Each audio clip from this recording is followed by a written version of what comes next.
আজকের গল্প শিবরাম চক্রবর্তীর হাতিমার্কা বরাত। গল্পটি পাঠে শান্তিনাথ কুণ্ডু। বাজার মন্দা মানেই বরাত মন্দ।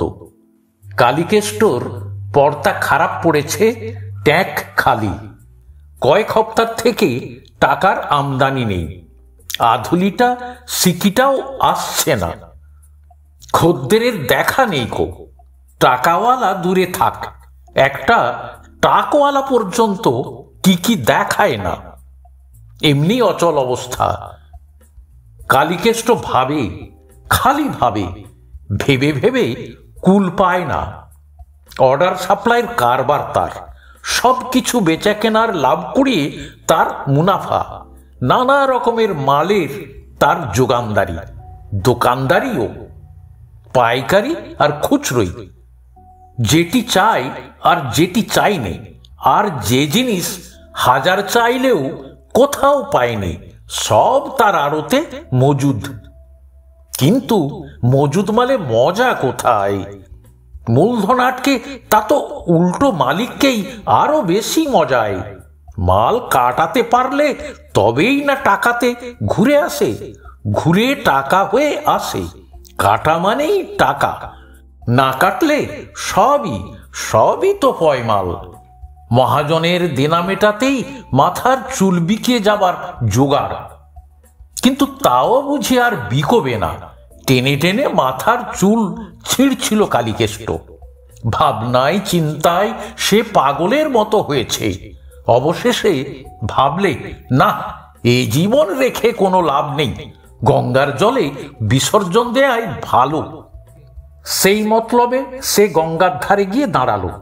নিজের জলাঞ্জলি দিতে যাচ্ছে, এমন সময় দেখল গাছতলার থেকে এক সন্ন্যাসী হাত তুলে তাকে ডাকছে। সন্ন্যাসীর কাছে গিয়ে প্রণাম করে বসতেই তিনি বললেন, কেন বাপু অকারণে মরতে যাচ্ছ? তোমার বরাত তো খারাপ নয়। তোমার দরজায় হাতি বাঁধা থাকবে আমি দেখছি। কপাল দেখে আমি বলতে পারি। হাতি? প্রভু বললেন ভালো, 7 দিন থেকে হাতে একটা পাইনি, কিচ্ছু পাইনি। বিক্রিপাট বন্ধ, খাবো কি তার সঙ্গতি নেই। আর আপনি বলছেন হাতি? বলছেন বেশ। সন্ন্যাসী ধুনির থেকে একটু ছাই তুলে ওর হাতে দিলেন। বললেন, এই নাও বৎস, এই ছাইটুকু নস্যির সঙ্গে মিশিয়ে নাকে দাওগে। বরাত কাকে বলে তখন দেখবে। এই নস্যি নাকে দিয়ে তুমি যে কোনো জিনিস যাকে খুশি যে কোনো দামে বেচতে পারবে। যতদিন এ জিনিস তোমার নাকের কাছে থাকবে, কিছুতেই তোমার মার নেই। ব্যবসায় লক্ষ্মী মা গন্ধেশ্বরীর কৃপা আর এই নস্যি একসঙ্গে তুমি টানবে।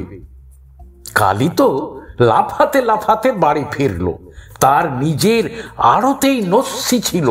খানিকটা নিয়ে তার সঙ্গে সেই ছাই মিশিয়ে ডিবেই ভরে রাখলে নিজের ট্যাঁকে। একটি না নাকে দিয়ে ভাবতে লাগলো, কি করা যায়, কি বেচা যায়, কাকে বেচা যায়। ভাবতে ভাবতে তার চোখ খুলল। চোখের কাছেই পড়েছিল চকের ঢেরি। চকচক করে উঠল সামনে। এই চকখড়ির 7 গাড়ি সে কিনেছিল এক নিলামে, বেশ দাওয়াইয়ের মাথায়, জলের মতন সস্তায়। কিন্তু তারপর থেকেই পস্তাচ্ছে। এই চিজের এক টুকরো সে তারপর গছাতে পারেনি কাউকে। স্কুল পাঠশালায় তো খড়ি লাগে, তাই ভেবে সে পাচার করতে গেছিল সেখানে। তারা বলেছিলেন নিতে পারি 1 সের। এত খড়ি নিয়ে কি করব? যদি এ শহরের সবাই 7 পুরুষ ধরে এই স্কুলে পড়ে, তাহলেও লিখে লিখে 77 বছরেও ফুরোতে পারবে না। ব্ল্যাকবোর্ড ক্ষয়ে যাবে, তবু সব খড়ি খরচ হবে না। সারা বাংলাদেশের তামাম ছেলের যদি একসাথে হাতে খড়ি হয় তাহলেও নয়। আচ্ছা, দেখা যাক না নস্যির গুণটা, ভাবলো সেই স্কুলেই খড়ি বেচতে পারি কিনা দেখি নাগে। যদি এই অচলকে চালাতে পারি তবেই বুঝবো এই নস্যির দৌলতে বাকি জিনিস চালু করতে বেগ পেতে হবে না। খড়ি বোঝায় এক গাড়ি নিয়ে সে পাড়ি দিল স্কুলের দিকে। যেতে যেতে পথে পড়ল এক রাজ্যোতিষীর বাড়ি। ভাবলো সে গণৎকারদের তো গুনতে লাগে, এখানেও খানিক বেচা যাক না। গোড়াতেই কিছু বউনি হওয়া তো ভালো, মাল বেচে যাওয়া মানে যদিও খানিকটা তার কমে যাওয়া। মালের ঘাটতি তাহলেও মালের কাটতি মানে মালিকের বেঁচে যাওয়া, আর মাল বেঁচে যাওয়া মানে মালিকের মরণ। টাকার জন্যেই টেকা, আর টেকার জন্যেই টাকা। মাল না বাঁচলেই মালিক বাঁচল। এই ভেবে সে গণকালয়ের দরজায় গিয়ে নক করল। বেরিয়ে এলেন গণক। কি কি কি কি চাই? আগে খড়ি বেচতে এসেছি, গুনতে তো আপনার খড়ি লাগে, তাই এই এক গাড়ি এনেছি, কয়েক মন মোটে। গুনতে হ্যাঁ লাগে, কিন্তু তাই বলে অত খড়ি? একটু হলেই তো হয়। একেবারে গাড়িখানে কিনে ফেলেছ যখন, তোমাকে ফেরাতে চাইনি। দাও তাহলে একটুখানি, এই এক কাচ্চার। এইটুকুর দাম কত? এটুকুতে কি হবে বলে কালিকেষ্ট একটিপ নস্যি নাই, অন্তত মন খানিক তো নিন। এক মন না হলে গুনবেন কি করে? অর্ধেক মন নিয়ে গোনা যায় মশাই? গোনা গাথা এক মনে করার জিনিস নয় কি কর্তা? আপনি বলুন না, এক মন না হলে কি কেউ কখনো গুনতে পারে? তা বটে, এক মনেই গুনতে হয়, সে কথা ঠিক। মানতে হয় গণক ঠাকুরকে। তাহলে দাও, এক মনই দাও, বলছো এত করে। মন খানেক সেখানে দিয়ে মনের ভার একটু লাঘব করে দুমনা গণককে দুমন গোছানো যেত কিনা ভাবতে ভাবতে সেই স্কুলের দিকে এগোলো। গাড়ি আর খড়ি নিয়ে হেডমাস্টারের কাছে গিয়ে খাড়া হতেই তার চোখ পড়ল সেই খড়ির ওপর, আর উঠল সোজা কড়ি কাঠেই। এ কি, আবার তুমি সেই খড়ি নিয়ে এসেছো? হ্যাঁ আগে হ্যাঁ বলে একটিভ নস্যি দিল নাকে। দিন কয়েক আগে আপনার এখান দিয়ে যাচ্ছিলাম, যেতে যেতে আমার নজরে পড়ল আপনার স্কুলের অনেক জানলার খড়খড়ি ভাঙা। অনেক দিনের স্কুল তো, ভাঙবে আর বিচিত্র কি? একেই ছেলেরা ডান পিটে, তারপরে পড়া না পারলেই মাস্টাররা তাদের ধরে পিটে নাবার। তাদের কাছে যা পিটুনি খায় তার ঝালটাই তো ঝাড়ে ওই জানলার ওপরে। কিন্তু খড়ির সঙ্গে তোমার খড়খড়ির কি? হেডমাস্টার অবাক হন। খড়ি তার কি কাজে লাগবে? খড়খড়ি সারাতেই মশাই, ওই খড়খড়ির অভাব মোচনের জন্যেই। খড়ি তো মজুদ, এখন কিছু খড় হলেই হয়ে যায় বলে আরেকটি নস্যি সে লাগায়। খড় আর খড়ি জুড়ে সন্ধি করে কিংবা সমান করে লাগিয়ে দিন, হয়ে গেল। যদি বলেন তো খড়ও আমরা যোগান দিতে পারি। কথাটা হেডমাস্টারের মনে ধরে। মাথা চুলকে তিনি বলেন, কথাটা বলেছ মন্দ না, আইডিয়াটা আমার মাথায় লাগছে। এইভাবে খড়খড়ির সমস্যা মিটলেও খরচাও খুব বেশি পড়ার কথা না। খড়ি তো পেলাম, আচ্ছা যাও খড়টা চটপট পাঠিয়ে দাও গে। খড়ি খড় সরবরাহ করার পর সারাদিনের কারবার তার মন্দ হলো না। এক বিজলিবাতির কারখানার সপাচেক সে লণ্ঠন পাচার করেছে। জুতোর দোকানে মজুত করেছে খড়ম, গরুর খাটালওয়ালাকে গছিয়ে এসেছে ঘোড়ার লাগাম, এক আধটা নয়, কয়েক ডজন। টেকো লোকের কাছে বেচেছে মাথার চিরুনি, চুলের বুরুশ। তার আড়তে বেদবাক্যের মতো অকাঠ্য যা ছিল তার প্রায় সবই সে কাটিয়েছে সারাদিনে হেসে খেলে। কিন্তু 25 মণ খড়ি তখন গড়াগড়ি যাচ্ছিল একধারে। সেগুলো গাড়ি বোঝাই করে সে রওনা দিল শহরতলিতে। সেখানে নতুন এক সার্কাসের দল এসে তাঁবু গেড়েছিল। লরি বোঝাই খড়ি নিয়ে কালীকেষ্ট হাজির। সার্কাসের ম্যানেজার ঘাড় নেড়েছেন, না মশাই না, চকের আমাদের কোনোই প্রয়োজন নেই। চক নিয়ে আমরা কি করব? তাঁবুতে লাগান। কালী তাদের বাতলেছে, তাঁবুর চেহারা ফিরবে। চক লাগিয়ে তাঁবু চকচকে করুন। চটের গায়েও খড়ি মাখালে তার চটক বাড়ে, জানেন তো? চকচকে তাঁবু হলে তবে না চোখ টানবে সবার। আর লোকের নজরেই যদি না পড়ে তবে নজরানা পড়বে কেন? চাকচিক্য না দেখলে গাঁটের খড়ি খরচ করে দেখতে আসবে কেন মানুষ?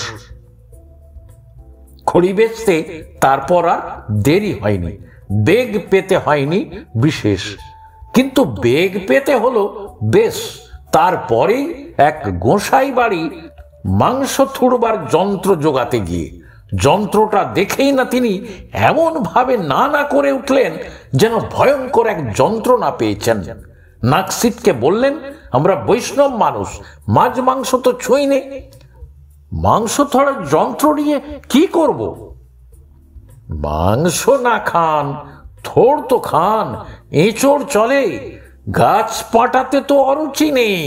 থোড়কেও যদি এত দ্বারা থুড়ে নেন, কি চমৎকার যে হয় বলবার নয়।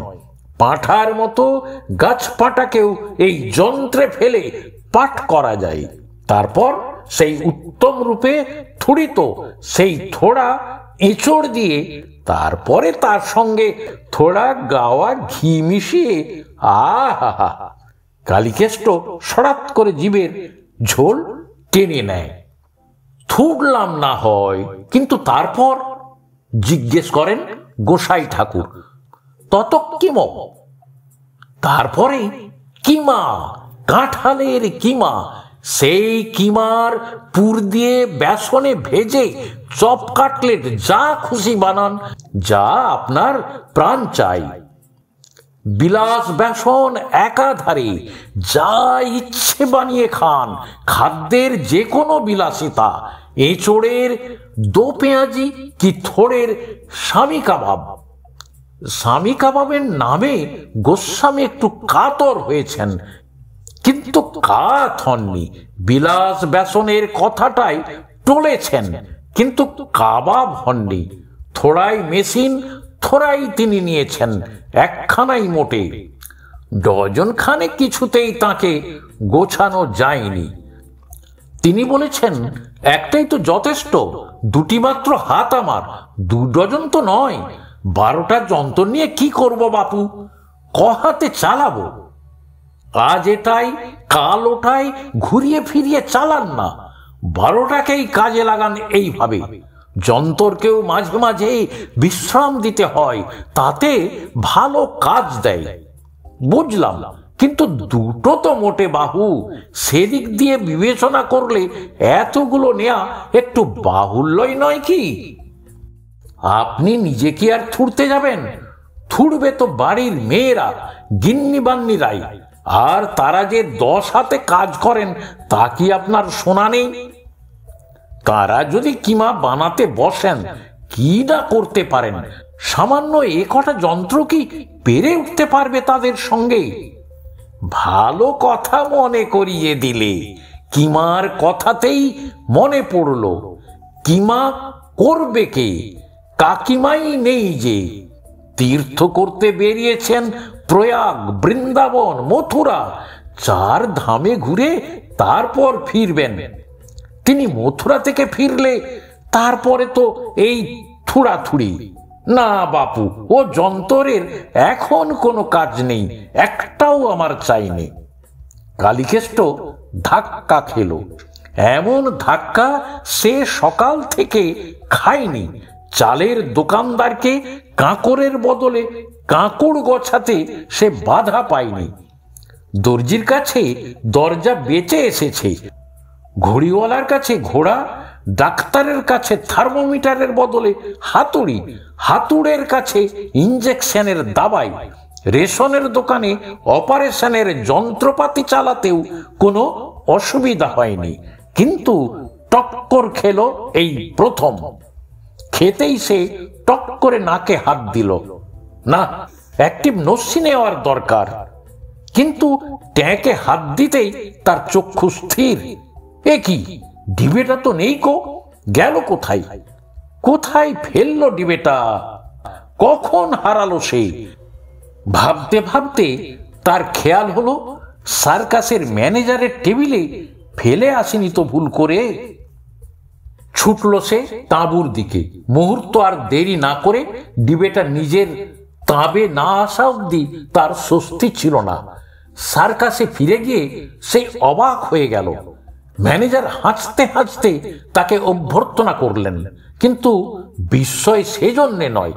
সে হাঁ হয়ে গেল এই দেখে যে তার খড়ি তাঁবুতে না লাগিয়ে গুঁড়িয়ে গুলে কাঁই বানিয়ে হাতির গায়ে মাখাচ্ছে।